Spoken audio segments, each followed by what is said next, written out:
السلام عليكم ورحمة الله وبركاته. تعالي النهاردة بقى نعمل الأكلة الجميلة اللي كلنا بنحبها، الكفتة المشوية في البيت، وكمان بنص كيلو لحمة. بس ازاي نكتر الكمية شوية كده ونخلي الصباع كبير وما بيكشش؟ اكيد في تريكات كده وحاجات هنعملها مع بعض بحيث ان احنا نشوف ايه اللي هيخلي الكفتة بالجمال والحلاوة ديت وباللون اللي انت شايفاه دوت، وكمان بقى الطعم الحلو خالص اللي مضمون. وكمان بنص كيلو لحمة، يعني تعتبر بأكلة اقتصادية. طبعا اللحمة أسعارها غليت خالص، بس المفرومة ممكن تبقى أهون شوية. تعالي نشوف عملناها ازاي. ادي النص كيلو كفتة، اسفة لحمة مفرومة، عليه ربع كيلو بطاطس مهروسة من غير ملح ولا فلفل ولا اي حاجة خالص، بطاطس مسلوقة ومهروسة كويس جدا، بصلة، فلفل احمر، شوية بقدونس، والتوابل بتاعتنا ملح وفلفل وسبع بهارات. الكبة بتاعتي بقى احط فيها البصلة والفلفل والبقدونس والتوابل، وتعالي نلفهم مع بعض كده ونفرمهم ناعم قوي. لو عايزه تحطي فلفل حامي حلو برضو، بس يعني ما حبيتش اخليها حامية قوي عشان الولاد الصغيرين يعرفوا ياكلوها. انا طحنتها طحن ناعم اهوت وحطيتها على البطاطس اللي مهروسة كويس جدا جدا، بس مش عليها اي توابل. هكتفي بالتوابل اللي انا حطاها على الكمية كلها. كمية البطاطس حوالي نص اللحمة، يعني اللحمة نص يبقى البطاطس ربع كيلو. طب ايه فايدة البطاطس؟ اولا هتديها طعمها حلو، بعدين هكترها، هبتدي ان انا اعجن الخلطة بتاعتي دي كلها في قلب بعضها كده. انا بصراحة عملتها بالمعلقة، حسيت ان انا مش عارفة اعملها قوي فبعملها بايديا. حسيت برضو ان انا مش عارفة اخلطها عدل كده في بعضها، فهلفها لفتين في الكبة. بس هقسم المقدار علشان الكبة بتاعتي تقدر تعملهولي بفرم كويس. هبتدي بقى هنا اخدها لفة كده في الكبة، مش كتير، بحيث ان هي تنعم والمكونات كلها الجميلة اللي احنا حطيناها ديت تخش في بعضها وتطلع لي عجينة ممتازة. وبعد ما تطلع حطيها في التلاجة شوية بحيث تستريح، وبعدين نبتدي نشتغل فيها.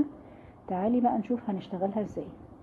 حطينا حوالي ربع كوباية زيت كده او نص كوباية، عليهم ملح وفلفل وبابريكا. ديت الخلطة الحلوة اللي احنا هنقلبها في بعضها علشان نحط ايدينا فيها ونصبع الكفتة. طبعا لو عندك سيخ تصبعي عليه يبقى حلو قوي، ما عندكيش هاتي السيخ اللي هو بيبقى جاي مع البوتاجاز نفسه مع الفرن، بيبقى فيه سيخ كده اللي هو بنحط فيه الفراخ ده عشان تتحمر في الفرن. بصراحة انا صبعت عليه. عندك مثلا عيدان شيش طاووق يمشي الحال برضو. انا بصراحة هشويها في الفرن، فحضرت صينية فيها معلقة زبدة او سمنة زي متاح عندك، او ممكن زيت. كنت ناسية حاجة مهمة خالص اللي هي البيكنج باودر، اللي هيخليها نافشة كده وحلوة وما تكشش وتخلي لحمتها طرية ومش مكتومة. حطيته وعجنتها من الاول تاني، وبعدين هبتدي بقى احط ايدي في الخلطة الحلوة ديت اللي هي زيت وبابريكا وملح وفلفل. البابريكا هتدي لون احمر حلو للحمة بتاعتي، والملح والفلفل والزيت عشان اعرف امسك الكفتة بتاعتي حلو واصبعها. بصي بقى الصباع طالع مظبوط، بتصبع زي بالظبط احسن حاجة، وفي نفس الوقت الكمية هتكتر معايا. شوفي مثلا نص كيلو بس بتعمليه بيطلع لك كام صباع، عدي انتي على حسب ما بتحبي. انا عامله الصوابع كبيره شويه زي ما انت شايفه، عشان طلعت معايا في الحجم ده طلعت 16 صباع. طبعا البطاطس كترتها شويه وهديتها قيمه غذائيه برضو، شبع يعني من كله. حطيتها في فرن سخن على درجه حراره 200، قعدت حوالي تلت ساعه او كذا، شوفي على حسب الفرن بتاعك. الله على الحلاوة والريحة الجميلة. شوفي بقى، بصي عاملة ازاي، مش مكتومة من جوه، جوسي قوي وطرية، وفي نفس الوقت مكوناتها مندمجة مع بعضها.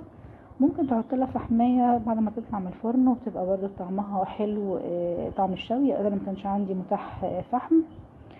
طبعا محضرة معاها بقى سلطة الطحينة وسلطة خضراء اللي هي سلطة الحياتي. مقطعة الخضار كبير، طماطم وفلفل وخيار وبصل، وحطيت عليهم شوية ملح وليمون. هاخد بقى الصباع اللي انا قطعته كده، يمكن بس ادوقها بس كده على جنب. حطيتها في الرغيف بتاعي البلدي. عايزة تحطي مثلا في رغيف فينو، وعايزة تاكلوها مع رز، مع مكرونة، تنفع مع اي حاجة. غدوة جميلة ما تكلفتش كتير، وكترت الكمية، وكله كل الف هنا وشفا.